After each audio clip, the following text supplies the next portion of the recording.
शुक्रवार की शाम थी। कुआलालंपुर इंटरनेशनल एयरपोर्ट पे हवाई अड्डा यात्रियों और विमानों की हलचल से भरा हुआ था। मलेशियन एयरलाइंस फ्लाइट MH370 एक बोइंग 777 गेट C1 पे तैयार खड़ा था। यह एक नियमित उड़ान थी, लेकिन इसके पीछे एक अनकही कहानी छिपी थी। फ्लाइट बीजिंग, चाइना जा रही थी, 229 पैसेंजर्स और क्रू के साथ। सभी यात्री अपनी सीटों पर बैठ चुके थे और क्रू टेकोनफ की तैयारी कर रहा था। रात के 12:41 पे लोकल टाइम कैप्टन ज़ाहरी अहमद शाह, जो कि एक बहुत एक्सपीरियंस्ड पायलट थे, 18,000 फ्लाइट आवर्स के साथ उन्होंने MH370 को रनवे पे लाया। उनके साथ फर्स्ट ऑफिसर फारिक अब्दुल हमीद भी थे। प्लेन ने रात के अंधेरे में उड़ान भरी, साउथ चाइना सी के ऊपर अपने सफर की शुरुआत करते हुए। आसमान में तारे चमक रहे थे और विमान धीरे धीरे ऊंचाई पकड़ रहा था। कुआलालंपुर के एयर ट्रैफिक कंट्रोल को कॉकपिट से रूटीन कम्युनिकेशन मिल रही थी। सब कुछ सामान्य प्रतीत हो रहा था, सब कुछ नॉर्मल लग रहा था। विमान स्थिरता से उड़ान भर रहा था और यात्रियों को कोई असुविधा नहीं हो रही थी। पायलट्स ने इंस्ट्रक्शंस एक्नॉलेज किए और जैसे जैसे वो क्रूजिंग लेवल पे ऊपर जा रहे थे, अपनी एल्टीट्यूड बताते रहे। हर चीज योजना के अनुसार चल रही थी। पैसेंजर्स 6 घंटे की फ्लाइट के लिए सेटल हो रहे थे। उन्हें क्या पता था कि वो एविएशन के सबसे बड़े रहस्य का हिस्सा बनने वाले हैं। वे आराम से अपनी सीटों पर बैठ गए। कुछ सोने की तैयारी कर रहे थे तो कुछ फिल्में देखने में व्यस्त थे।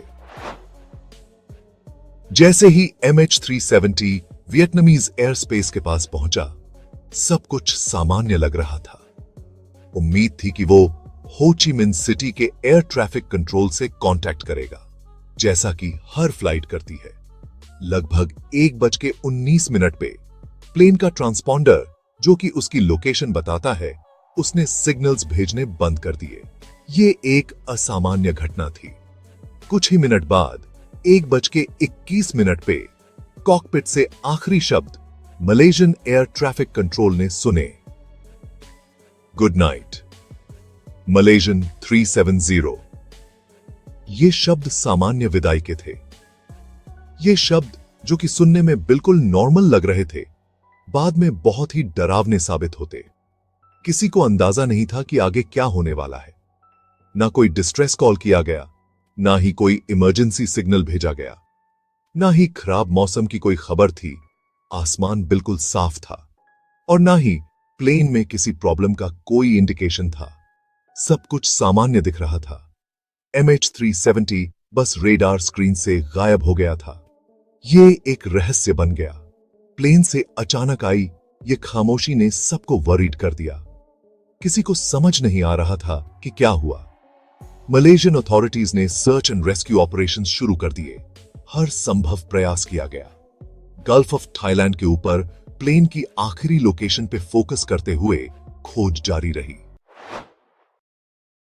MH370 की शुरुआती सर्च में कई देशों ने साथ दिया।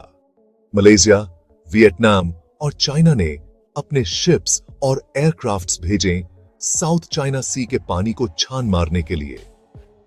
दिन हफ्ते में बदलते गए और सर्च एरिया बढ़ता गया। प्लेन का कोई नामो निशान नहीं मिला।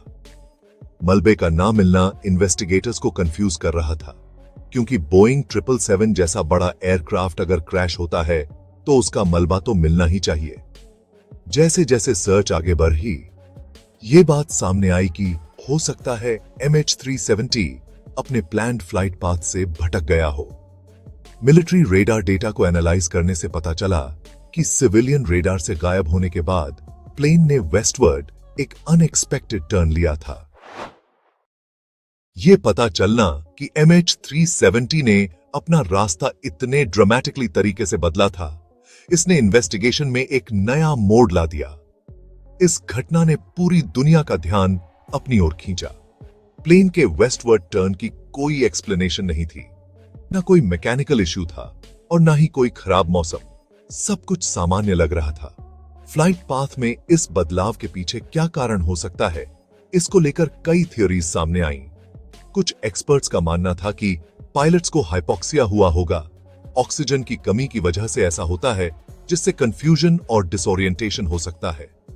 कुछ का कहना था कि कॉकपिट में आग लग गई होगी या फिर कोई और बड़ी घटना हुई होगी, जिसकी वजह से क्रू बेहोश हो गए होंगे और ऑटो पायलट पे चलते हुए जब तक फ्यूल खत्म नहीं हो गया प्लेन उड़ता रहा होगा।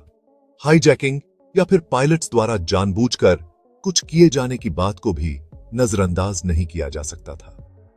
पर MH370 के गायब होने की जिम्मेदारी किसी ग्रुप या पर्सन ने नहीं ली। इसने मिस्ट्री को और भी गहरा बना दिया। कॉकपिट से आखिरी शब्द गुड नाइट।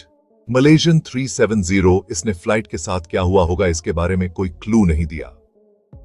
इन्वेस्टिगेटर्स ने पायलट की वॉइस के टोन और इन्फ्लेक्शन को एनालाइज किया, कोई हिंट ढूंढने की कोशिश करी जिससे पता चल सके कि क्या वो स्ट्रेस में थे या फिर घबराए हुए थे। कुछ एक्सपर्ट्स का मानना था कि ट्रांसमिशन का कैजुअल होना यह बताता है कि उस समय प्लेन में हालात इतने भी खराब नहीं होंगे, लेकिन कुछ ने यह भी कहा कि पायलट्स को ऐसी ट्रेनिंग दी जाती है कि इमरजेंसी में भी वो शांत और प्रोफेशनल बने रहें। आखिरी शब्दों के पीछे का रहस्य MH370 की गुत्थी को और भी उलझा देता है और क्लूज के बिना उस ट्रांसमिशन का असली मतलब समझना मुश्किल है।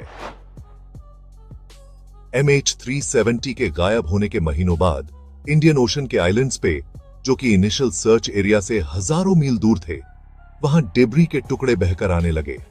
ये डिब्री, जो कि MH370 का ही था, इसने प्लेन के साथ क्या हुआ होगा इसका पहला ठोस सबूत दिया। डिब्रीज के एनालिसिस से, जिसमें विंग का एक टुकड़ा भी था जिसे फ्लैपरॉन कहते हैं, पता चला कि प्लेन हाई स्पीड क्रैश की बजाय कंट्रोल डिचिंग से ओशन में गिरा होगा। इससे ये उम्मीद जगी कि एयरक्राफ्ट के फ्लाइट रिकॉर्डर्स, जिन्हें ब्लैक बॉक्सेस कहते हैं, वो ओशन के नीचे सही सलामत होंगे। ब्लैक बॉक्सेस में बहुत इंपॉर्टेंट डेटा होता है जो कि फ्लाइट के आखिरी पलों के बारे में इंफॉर्मेशन दे सकता है। बहुत कोशिशों के बावजूद MH370 का मेन रैकेज और उसके ब्लैक बॉक्सेस नहीं मिल पाए। प्लेन के गायब होने की कोई ठोस वजह न होने की वजह से कई तरह के स्पेकुलेशंस और थ्योरीज सामने आई। कुछ थ्योरीज में मैकेनिकल फेलियर्स की बात कही गई, जैसे कि सडन डिकम्प्रेशन या फिर इलेक्ट्रिकल फायर। कुछ में पायलट सुइसाइड की बात कही गई या फिर जानबूझकर किए गए टेररिज्म की बात कही गई। कंस्पिरेसी थ्योरीज भी बहुत आई, जिनमें गवर्नमेंट कवर अप्स और यहां तक कि एलियन अबडक्शन की बात भी कही गई। पर इन थ्योरीज में से किसी को भी कोई ठोस सबूत नहीं मिला। MH370 का गायब होना एविएशन हिस्ट्री के सबसे बड़े रहस्यों में से एक है। कोई ठोस जवाब न होने की वजह से पैसेंजर्स और क्रू के परिवार वाले आज भी दुख और अनिश्चितता में जी रहे हैं। जवाब ढूंढने की कोशिश आज भी जारी है, इसी उम्मीद के साथ कि पता लग सके कि उस रात आखिर हुआ क्या था और जो लोग अपने प्यारों को खो बैठे हैं उन्हें कुछ तो सुकून मिल सके। MH370 का रहस्य हमें याद दिलाता है कि आसमान कितना विशाल और अप्रत्याशित है और इस दुनिया के बारे में हमारी समझ कितनी सीमित है।